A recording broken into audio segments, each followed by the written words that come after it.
ৰণোজ পেগুৱে। এই কথা আমি কোৱা নাই।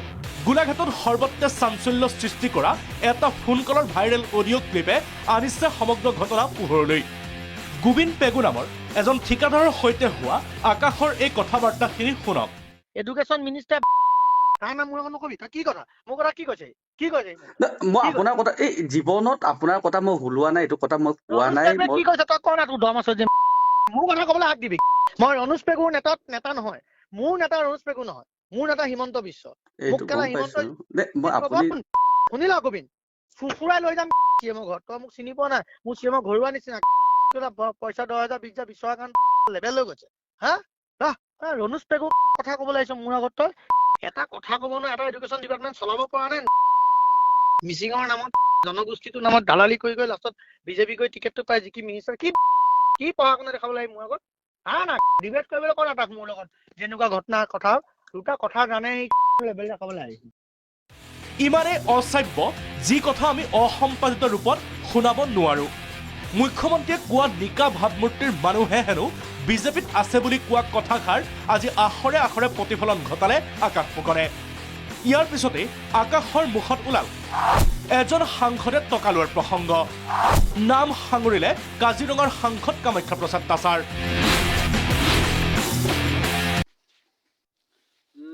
আমি বহুত বেয়া পাইছোঁ যে কেলে মানে আকাশ ফুকনৰ নিচিনা আমাৰ অসমৰ শিক্ষামন্ত্ৰী ৰণোজ পেগুক দালাল বুলি কৈছে।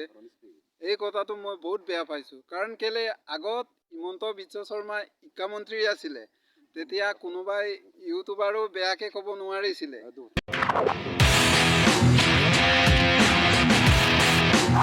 দুদিন পূৰ্বলৈকে দেৰগাঁৱৰ মাটিত আকাশৰ চৰ্চা। নৱগঠিত দেৰগাঁও সমষ্টিৰ পৰা বিধায়ক হোৱাৰ স্বপ্ন আকাশৰ। বিজেপিৰ পালি নেতা হৈ ইতিমধ্যে দেৰগাঁও সমষ্টিৰ অনুষ্ঠান প্ৰতিষ্ঠানৰ সভাই সমিতিয়ে গামোচা পিন্ধি ৰাইজৰ মৰম বুটলিছিল। কিন্তু এইজন আকাশ ফুকনেই এতিয়া সমাজৰ ওচৰত মুখ উলিয়াব নোৱাৰা অৱস্থা। অসম ক্ৰীড়া বোৰ্ডৰ উপাধ্যক্ষ আকাশ ফুকন। এই তথাকথিত বিজেপি নেতাজনেই সংস্কাৰৰ কথা কোৱা হিমন্ত চৰকাৰৰ এগৰাকী সন্মানীয় মন্ত্ৰীকে কৰিলে চৰম অপমান। মন্ত্ৰী ৰণোজ পেগু হেনো মিচিং জনগোষ্ঠীৰ দালাল। দালালিৰে বিজেপিত যোগদান কৰি মন্ত্ৰিত্ব পদ ল'লে ৰণোজ পেগুৱে। এই কথা আমি কোৱা নাই। গোলাঘাটত সৰ্বত্ৰে চাঞ্চল্য সৃষ্টি কৰা এটা ফোন কলৰ ভাইৰেল অডিঅ' ক্লিপে আনিছে সমগ্ৰ ঘটনা পোহৰলৈ। গোবিন্দ পেগু নামৰ এজন ঠিকাদাৰৰ সৈতে হোৱা আকাশৰ এই কথা বাৰ্তাখিনি শুনক। এডুকেশ্যন মিনিষ্টাৰ তাৰ নাম মোৰ নকবি। কি কথা মোৰ কথা কি কৈছে মই আপোনাৰ কথা এই জীৱনত আপোনাৰ কথা মই ভুলোৱা নাই, এইটো কথা মই কোৱা নাই। কি কৈছে তই ক না, তোৰ দম আছে যে মোৰ কথা কবলৈ হাক দিবি। মই ৰণোজ পেগুৰ নেতা নহয়, মোৰ নেতা ৰণোজ পেগু নহয়, মোৰ নেতা হিমন্ত বিশ্ব। মোক কেলা হিমন্ত শুনিল গোবিন্দ ফুফুৰাই লৈ যাম চিএমৰ ঘৰত। তই মোক চিনি পোৱা নাই, মোৰ চিএমৰ ঘৰুৱা নিচিনা পইচা 10,000 20,000 বিচৰা কাৰণ লেভেল লৈ গৈছে। হা ৰণোজ পেগু কথা কবলৈ আহিছ মোৰ আগত। তই এটা কথা কব নোৱাৰ, এটা এডুকেশ্যন ডিপাৰ্টমেণ্ট চলাব পৰা নাই। মিচিঙৰ নামত জনগোষ্ঠীটোৰ নামত দালালি কৰি গৈ লাষ্টত বিজেপি গৈ টিকেটটো পাই জিকি মিনিষ্টাৰ। কি পঢ়া শুনা দেখাব লাগে মোৰ আগত? না ডিবেট কৰিবলৈ কোৱা তাক মোৰ লগত যেনেকুৱা ঘটনা কথা দুটা কথা জানে লেভেল দেখাব লাগে। ইমানেই অশ্ৰাব্য যি কথা আমি অসম্পাদিত ৰূপত শুনাব নোৱাৰো। মুখ্যমন্ত্ৰীয়ে কোৱা নিকা ভাৱমূৰ্তিৰ মানুহে হেনো বিজেপিত আছে বুলি কোৱা কথাষাৰ আজি আখৰে আখৰে প্ৰতিফলন ঘটালে আকাশ ফুকনে। ইয়াৰ পিছতেই আকাশৰ মুখত ওলাল এজন সাংসদে টকা লোৱাৰ প্ৰসংগ। নাম সাঙুৰিলে কাজিৰঙাৰ সাংসদ কামাখ্যা প্ৰসাদ তাছাৰ।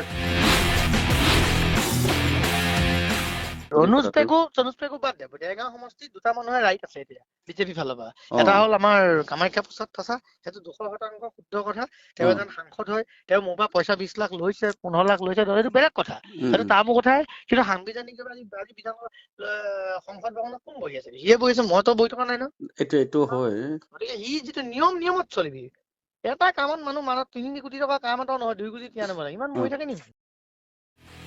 বাৰে বাৰে মোৰ নেতা হিমন্ত বিশ্ব শৰ্মা বুলি কৈ এক ঘনিষ্ঠ সম্পৰ্ক থকাৰ কথাও উল্লেখ কৰিছে এই টেলিফোনিক বাৰ্তাত। মই ৰণোজ পেগুৰ নেতা নহয়, মোৰ নেতা ৰণোজ পেগু নহয়, মোৰ নেতা হিমন্ত বিশ্ব। মোক কেলা হিমন্ত শুনিল গোবিন্দ ফুফুৰাই লৈ যাম চিএমৰ ঘৰত। তই মোক চিনি পোৱা নাই, মোৰ চিএমৰ ঘৰুৱা নিচিনা পইচা 10,000 20,000 বিচৰা কাৰণে লেবেল হৈ গৈছে। হা ৰণোজ পেগু কথা ক'বলৈ আহিছ মোৰ আগত তই। এতিয়া এই ঘটনাই দেৰগাঁৱত সৃষ্টি কৰিছে ব্যাপক প্ৰতিক্ৰিয়াৰ।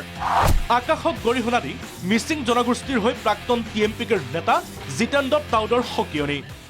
আমি এই মঞ্চৰ পৰা অকিয়াই দিব বিচাৰিছোঁ যে ভৱিষ্যতে যাতে এনেকুৱা মন্তব্য কোনো মন্ত্ৰীৰ ওপৰত নিদিয়ে, জনজাতি মন্ত্ৰীৰ ওপৰত নিদিয়ে, এইটো আমি ইয়াৰ পৰা এই মঞ্চৰ পৰাই অকিয়াই দিছোঁ।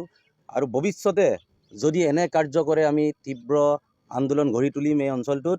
আপোনালোকৰ মাধ্যমেৰে আপোনালোকৰ যোগেদি আমি এটা কথা স্পষ্টকৈ জনাই দিব বিচাৰিছোঁ, ভৱিষ্যতে আমি যদি তেখেতে এনেকুৱা কাৰ্যত তেখেতে লিপ্ত হয় আমি মিচিং ঔদ্যোগিক অঞ্চলত তেখেতৰ প্ৰৱেশ নিষেধ কৰি দিবলৈ আমি বাধ্য হৈ যাম। ইফালে গোলাঘাট জিলাৰ ৰাইজৰ দলৰ সভাপতি প্ৰবীণ দাসেও প্ৰকাশ কৰিলে প্ৰতিক্ৰিয়া। হিমন্ত বিশ্বই নিজকে এটা স্বচ্ছতাৰ কথা কয়, ধুনীয়াকৈ এখন মুখা পিন্ধি যিটো স্বচ্ছতাৰ কথা কয়, তেওঁ যদি স্বচ্ছ হয়, যদি তেওঁ আকাশ ফুকনক যদি এই চিণ্ডিকেটত যদি তেখেতে জড়িত কৰোৱা নাই বা তেখেতৰ চিণ্ডিকেটৰ আকাশ ফুকনৰ জৰিয়তে চিণ্ডিকেটৰ ধন যদি হিমন্ত বিশ্ব শৰ্মা বা পীযুষ হাজৰিকালৈকে যোৱা নাই, তেতিয়াহ'লে তেখেতক বহিষ্কাৰ কৰি আজি আকাশ ফুকন নামৰ সেই পাইলী নাজক বহিষ্কাৰ কৰি সেই স্বচ্ছতাৰ প্ৰমাণ কৰক হিমন্ত বিশ্ব ডাঙৰীয়াই। এতিয়া প্ৰশ্ন উঠিছে, কেনেকৈ সামান্য কেইটামান ধনৰ বাবে ঠিকাদাৰক এনেকৈ দুৰ্ব্যৱহাৰ কৰি নিজৰ দলৰ এজন জ্যেষ্ঠ নেতাক চূড়ান্তভাৱে অপমান কৰিবলৈ ক'ত সাহস পালে এইগৰাকী বিজেপিৰ পালি নেতাই? সঁচাকৈ যদি মুখ্যমন্ত্ৰীৰ ঘনিষ্ঠ পালি নেতা হয় তেন্তে ব্যৱস্থা ল'বনে মুখ্যমন্ত্ৰীয়ে? Bureau' report, Prag news.